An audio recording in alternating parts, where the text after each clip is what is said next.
Good evening, welcome to the most recent live edition, been a while boys, of the Last Spell of Boxing. Only seems right after what's happened in boxing at the minute, a lot of developments, great night of boxing in Nottingham on Saturday night. So we're joined by Mick. How you going, Mick? Very well, thanks, mate. Thanks for having me on. No problem. Brett, thanks for joining, how you doing? Doing good, mate, thank you. And last but not least, Sean, how you going, Sean? Yeah, all good, thanks, mate. Yourself? Yeah, I'm just going to say before we start the boxing, you all support a shite football team, but we're talking about boxing, so let's move on to what. So, Ryan Garcia wins a WBC against what was a disappointing Barrios in my view. Just shows why they was trying to get him in with Conor Benn quick. Talking about Conor Benn fighting Garcia next, or possibly Mayweather. But we'll move on to Conor Benn's antics separately. But coming to Brett first, seeing he's a North American, supposedly. So, Brett, what did you think of Ryan Garcia? He looked pretty special, didn't he? I think you nailed it there, mate. The reason why Matchroom wanted Barrios for Benn is because I think he was massively exposed. I'm still not sure yet on how good Ryan Garcia can be, because he has the tools and a focused Ryan Garcia looks pretty special. Quite rightly, again, as you said, he looked very special on Saturday night. But I think the opponent was there to do that, to just be put in front of him and for him to look very, very special. So good for Garcia. He's finally got a strap. He can finally, boast something now. He's actually done something of real note in boxing, and that's won a world title. Brett, if you had your last dollar in your pocket, so I did that with a dollar bit. I like it, mate. Who would you think Garcia jumps in with next? Well, money, in this game at the minute, nothing's surprising, it? Depending on where all these Zuffers money is about to go. We're waiting on a big announcement, aren't we, from them again? Do you know what? They've got to run it back at some point with Haney, haven't they? That to me is behind Joshua Fury. That's the biggest money fight in boxing, isn't it? Well, it depends. Like you say, we'll come on to Super Boxing in another video, but I'm hearing rumours that Ryan Garcia's contract's ended with Golden Boy. So are Super going to sign him and then throw him in with Benn? Yeah, I mean, the likelihood is that that's the next fight, isn't it? It really is. I mean, I don't think Garcia, they probably don't want him to stay out the gym too long anyway, because you know how he is when he stays out the gym too long. So if they let him loose, they let him have a couple of wild couple of weeks on the drink and drugs, and then pull him back into camp, and then maybe later on in the summer we see that fight. Yeah, I'll just throw the word allegedly in there regarding the drink and drugs. Just allegedly, yeah. To keep it out of the courts. Mick, coming on you next. So obviously, as proper fight fans based in the UK, it was quite an early start for us. So I trust you've seen it in some forum, so give us your thoughts. Yeah, mate. To be fair, Garcia looked mustard for once. He wasn't afraid of letting the right hand go, was he? Which normally he's quite reserved with the right hand. It's normally always that left hook, but yeah, completely caught Barrios unawares at the start. I think the Joe Gooston effect in the other corner had it gave Ryan a lot of a lot more to a bit between his teeth as such. You could tell he was unhappy with it. But yeah, to see him that focused and without all the antics before the fight, and then the performance rang true of somebody who was dialed in. I thought he looked great, but then at the same time, I thought he looked great because Barrios was so poor. And that was, yeah, Barrios, like Brett was saying, he was found out, wasn't he, in his previous draw with Pacquiao. So yeah, great from Garcia, but when you're shouting for the likes of Shakur next, yeah, Shakur's come up to 140. I still think even if he goes to 147, Ryan Garcia, I don't want none of that. Benn's meant to be the next in line, isn't he? He's the number one contender, but signing for Zuffa, who are openly saying they are not going to work with the WBC. So why would Zuffa want to put him in for a WBC title when they're openly saying they don't want to work with the WBC? For me, it sort of says that they're going to step away from the world title route. So then I don't really understand, if they were to sign Ryan Garcia, where will they go from there? Because it looks like then everything they've said is hypocritical. So I don't know. For me, Conor Benn, with his ferociousness, would have took Ryan Garcia apart the other night. Personally, that's what I think. And I'm not a fan of Benn. Mate, I was saying that Ryan Garcia potentially could be the face of boxing if he gets his head screwed on. I really, really hope not, because for me, I'm very anti-drugs when it comes to boxing. Whether he's served his time or not. Not the only one. No, he's not. I mean, let's be honest, the fact he even got the world title shot was a disgrace, wasn't it? Considering he's coming off his ban, he's coming off the loss to Rowley, and he gets chucked in a WBC title fight. It wasn't right in itself. It wasn't meritocracy. It was basically money talks. Yeah. So the fact he was even in there was wrong, but fair play, he did the business when he had to. Yeah. And the fact is now we could be looking at two guys who have had checkered pasts disputing a WBC world title. Yeah. Okay, bringing Sean in. Sean, give us your thoughts on Garcia. And if you had your last pound in your pocket, which this time was probably true for me, where would you think he goes next? Yeah, it's a difficult one. Like the guys are saying, the Devin Haney fight has to happen at some point, you would imagine. I think Shakur Stevens absolutely wipes the floor with him, even coming up with weight, to be honest. I think that's a bad move. The Conor Benn fight, yes, he's a big name, but Conor Benn's not well level in my opinion, so that would just be a fight just because it's Conor Benn. I would like to see him in with someone of note, to be honest. I mean, I wouldn't be against if he can make 147, Josh Kelly and Ryan Garcia. I think that would be a cracking fight. Yeah, it's not a bad shot. Be a good profile raiser for both them fighters as well, wouldn't it? Let's be honest. Okay, move on to the next topic then, boys. Just perfect segue into Conor Benn. I'm sure he took a lot of people by surprise. I'm going to come to Mick on this one first. And Mick, give us your thoughts. One fight deal, suppose. I can't believe it's a one fight deal for that sort of money. I'm sure there's a clause in the contract, but give us your thoughts. I don't for 1 minute, with the reaction of Eddie Hearn, I don't believe for 1 minute it's a one fight deal. But don't get me wrong, these guys put their life on the line. They have a very short career in a lot of cases. I've got nothing against somebody trying to earn as much as possible in as short a time as possible with as little damage taken as possible. Yeah. But there's a way in which you conduct yourself. To have somebody who stood by you at your lowest point, even being detrimental to themselves, which is what Eddie Hearn did, to stick up for the guy, and then to disrespect him in this way, for me, just it doesn't sit right. It says a lot about Conor Benn. I mean, but mate, like I say, I draw synergy, mate, with Isaac leaving from Newcastle to Liverpool. Sometimes you've got to leave for the bigger fish. Short career, he wants to actually win things. So sometimes it's just the way you manage the departure, though, isn't it? Well, to be honest, he was a world-class striker, and then he went to a club and can't perform. Yeah, he left the club that beat your team in a final, but hey ho, back to the boxing, guys. There.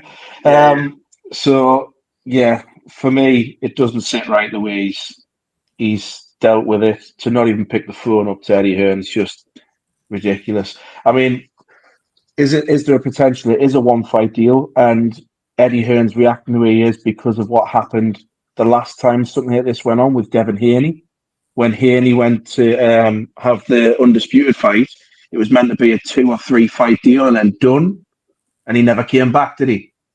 So is it a case of Eddie Hearn's looking down the line thinking, yeah, it's a minimal fight deal, but he's never going to come back? Because once he's now he's with Zuffa, he's going to be you would more than likely think fighting out of America. I mean, they're saying his next fight will be UK. I struggle to see that happening, to be fair.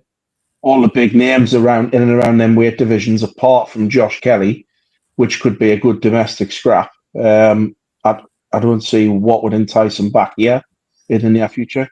Yeah. Sean, coming to you next. A couple of things.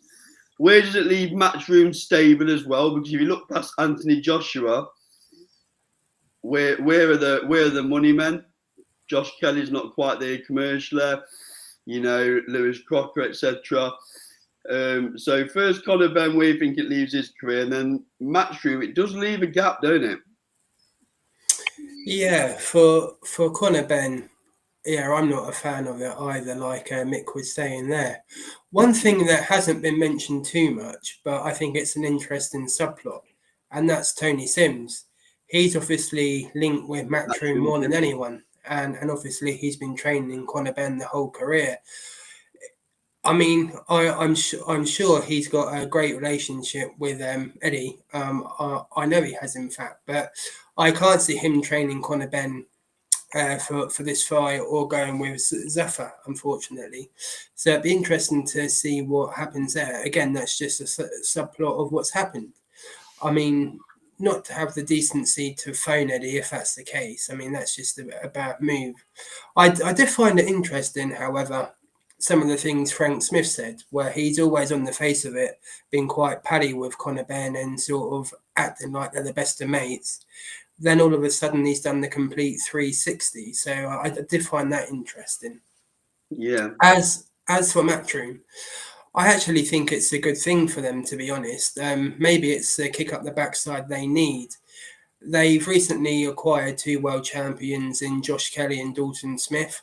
Now's the perfect time for them, particularly with Dalton Smith, I think, to really create them into the stars and to be, the driving forces of British boxing for the years to come.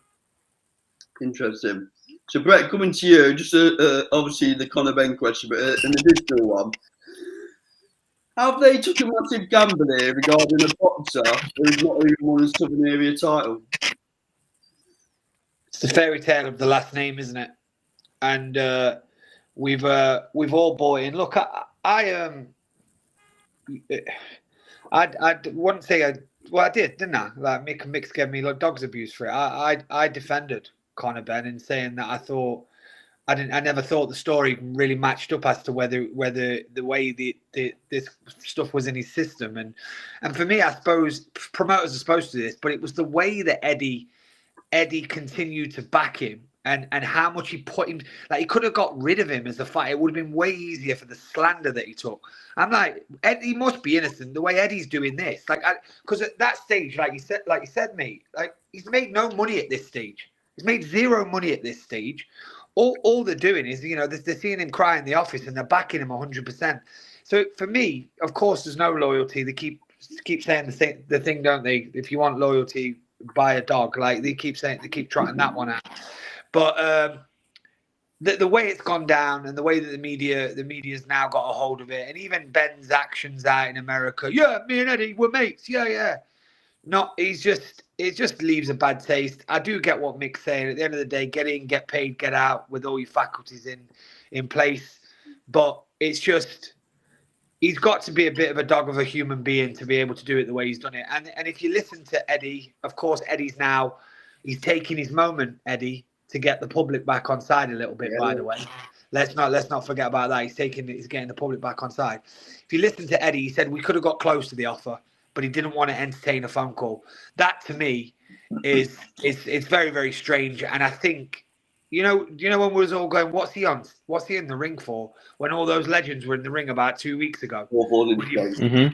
And he's in the ring. Well, now it's starting to make some sense, isn't it? Was he over there doing business with Turkey behind their backs? And I tell you that, well, I'll just say about their stable in a second, but Eddie and Frank must be absolutely trolling through the paperwork right now of all the fighters, because if someone like Conor Benn can go, any of them can go. Yeah. And just one thing from me. What's the difference between Eddie Hearn leaving Sky for DAZN to Conor Benn leaving Matchroom for Super Boxing? That question was posed, wasn't it? that question, and it's a cracking question because they were saying you weren't thinking that he wasn't necessarily thinking about his fighters at the time. So it is a good question. I just think with this, it became more personal, didn't it? We know boxing is a business, and we know that 1 minute you're hot, like Josh Kelly. He dropped Josh Kelly. Now Josh Kelly's his front man, one of his front men, and he dropped him. So we know all that. I think what's caught us all here is the fact that we're all watching the interviews. We all followed it every interview when he got popped for the drugs. It's the way that Eddie defended him. It's the way that he passionately defended him to the point he was getting slandered, absolutely slandered, and he took a big whacking for it, to be honest. But I don't know. I get the same question, but for me, this is just a bit more personal. I'm not so sure though, Brett. Just to finish on this point, because Eddie Hearn had a massive relationship with Barney Francis, who gave him exclusive fight nights on Sky and really backed him. Yet it was soon quick to drop Sky. So there was a similar relationship there between Barney Francis and Eddie Hearn. Just saying. Did it? It wasn't. It was over a period of time, though, wasn't it? Yeah, and to be fair, Barney Francis left Sky Sports, and that's when Eddie decided to leave. But there's still some synergy there. Eddie didn't just go like that, though, did he? He kind of staged his way out. And even I remember Joshua fought on Sky one more time, didn't he? Or Sky Box Office before they made the move. Again, just to play devil's advocate, Eddie has talked about loyalty over money, and the reason why he left Sky for DAZN was clearly due to the budgets, which he come out and said. But the other spin on it is he didn't have control of the way he wanted the production to look. And so one of the big draws was he then got to go and change the face of the production of how he wanted it. But at the end of the day, that's promoter speak, innit? I think your point is absolutely bang on. Yeah. And I don't have the correct answer for it, to be honest, other than I just feel that this one is more personal. So quick. The thing is, though, the thing is, if Conor Benn came back in 2 fights' time, Eddie Hearn would sign him again. That was my question. You know what I mean? He'll sign him again. The next question, quick round robin. Does Conor Benn fight under the Matchroom banner again in his career? Mick, you're saying yes? Yeah, I think he would. Yeah. That's me. Yeah. Brett. Yeah, no. Do you know what? Because now what they're going to do is they are going to put their promoter's hat on. It's going to all go crashing, possibly go crashing down with Zuffa. And then Eddie's going to swoop in and bring the boy back, and they'll sit together, and Conor will say, "Oh, what a stupid mistake I made. I did it for the money." Yeah, it wouldn't surprise me. 2-3 fights time. Sean? I don't think he will. The only reason I say that was Barry Hearn's interview on TalkSport this morning. Right down in 1 minute. Yeah, let's not forget he still holds the trousers over Eddie. It's still his company. Yeah. But he almost, I don't know if you guys have seen it. I'm sure you have. But he almost gave me the impression that he casted doubts if Conor was ever innocent as well. So that's an interesting subplot over everything too. Interesting. Okay, moving on to the final topic of the evening. Quite apt. Now, I took the word from Brett's description on WhatsApp. Leigh Wood, absolute clinic on Saturday night. There's any way to describe it. I think it's only right that I come to Brett first. Brett, break it down for us. Yeah, I'm absolutely made up for him. I mean, when I said that to you, it's a clinic. He just did everything right. And I know we're good. If we really pick it, we're going to say that Warrington was a shadow of his former self, and rightly, yeah, he was. And Leigh wasn't himself either, to be honest. But at the levels that they're at right now, their game plan was bang on, absolutely bang on.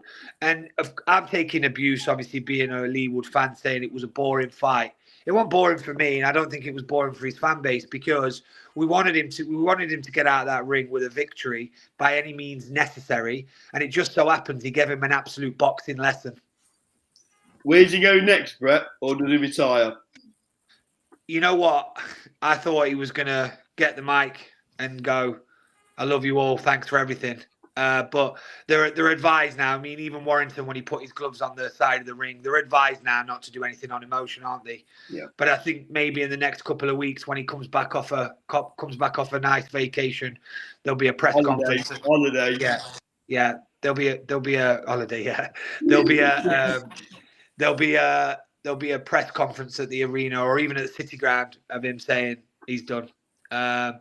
Which I just don't know where. There's not another fight out there for me that he really makes, one, commercial sense, and two, he's struggling. We know this. He struggles with those camps nowadays, doesn't he? He's struggling in those camps, and you know, I don't think we'll see him again. And if we don't, I'm okay with that. I think he's had an amazing career. He's definitely one we'll look back on, not just because of the Nottingham thing, but as boxing fans, we'll look back on a fond career, because that moment when he went from losing to Lara, that you know, the fight after fight after. Well, sorry, it started with the Conlan bang, didn't it? But from Conlan onwards, we've watched a man that will fight anybody, and is always in exciting fights. Yeah. What about the winner of Nunes Navarrete? I just don't know if the appetite. Yeah, that's what I mean. What's the appetite like? You've got to throw Zuffa style money at him. You've got to throw Zuffa style money at him for him to do it. Surely. Interesting. Sean, coming to you, giving your breakdown, and you know, if you do think he has another fight against who? Yeah, I agree with Brett. I think he'll call it a day. I mean, it's probably the best way to go out. Obviously, there's the sporting rivalry between Nottingham and Leeds anyway, and yeah, neither of them were great. I didn't think. I think Leigh Wood just had a bit more than Josh Warrington, obviously, but yeah, I mean, he didn't put a foot wrong in the fight, did he? There wasn't much of Warrington, unfortunately, but. Yeah, he's had a wonderful career, probably achieved more than what he ever thought, I would imagine. So it's they're both one of British boxing's success stories, aren't they? Both world champions and both a credit to the sport. Well, remember, Leigh Wood wasn't supposed to beat Reece Mould all them time ago.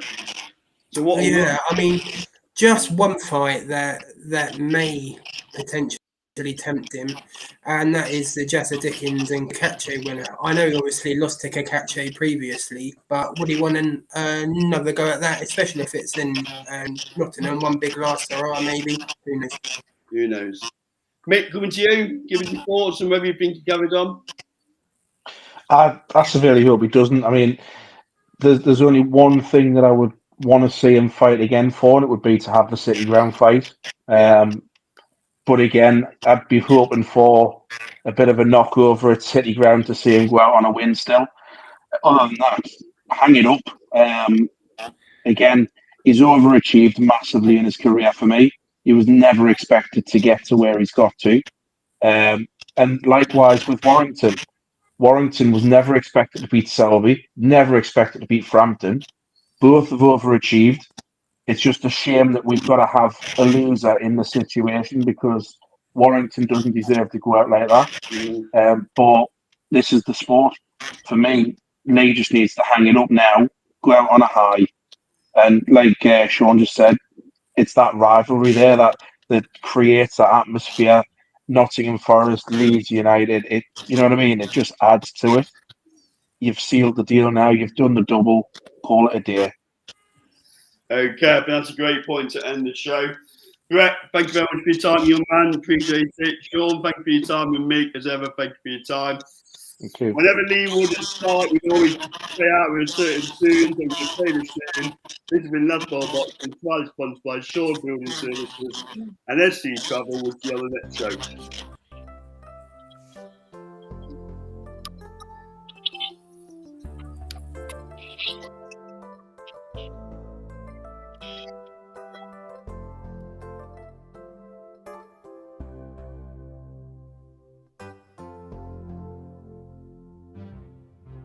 The higher you build your barriers,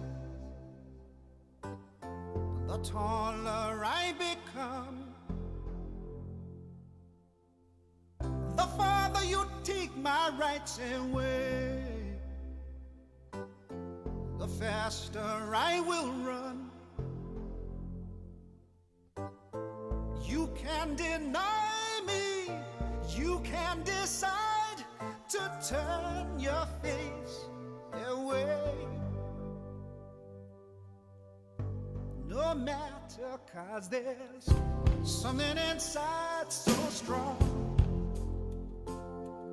know that